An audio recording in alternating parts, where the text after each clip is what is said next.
بص، انا عجبني جدا جدا السؤال بتاع رنا، علشان حرفيا في ناس بتتبلى علينا الفترة الأخيرة وعمالين يقولوا ده موناتي بيوصلوا المحافظات وكده ب 200 جنيه و300 جنيه و500 جنيه. اقسم بالله شفت كومنت على اليوتيوب واحدة كاتبالي هو فعلا توصيل المحافظات ب 1000 جنيه؟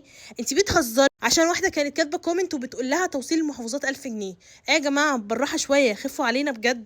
توصيل القاهرة والجيزة في موناتي ستور ب60 جنيه لحد باب البيت. طيب المحافظات كام يا موناتي؟ المحافظات ب100 جنيه. طب يا موناتي الشحن غالي. طيب يا حبايب قلبي، لو عملتوا اوردر معدي 650 جنيه بتاخدوا شحن مجاني لو انتوا القاهرة والجيزة. طيب لو انتوا محافظات بتدفعوا 50 جنيه بس في مصاريف الشحن. حتى لو انتوا ساكنين في أسوان، الأقصر، أيا كان، بتدفعوا 50 جنيه بس في مصاريف الشحن. فقولوا لي انتوا دلوقتي اني بيدج واني شركة شحن يعني لو عايزه توديلكم الاوردر من القاهره لاسوان تدفعكم 50 جنيه بس. والله والله والله دي مساهمه مني ليكم، عشان انا عايزه كله يجرب منتجاتنا، كله يعمل اوردر من عندنا، ومفيش حاجه تقف قصادكم يعني. ولو انتوا القاهره والجيزه ف60 جنيه رخيص قوي يا جماعه. واقسم بالله دلوقتي في شركات شحن القاهره والجيزه بقت ب100 جنيه.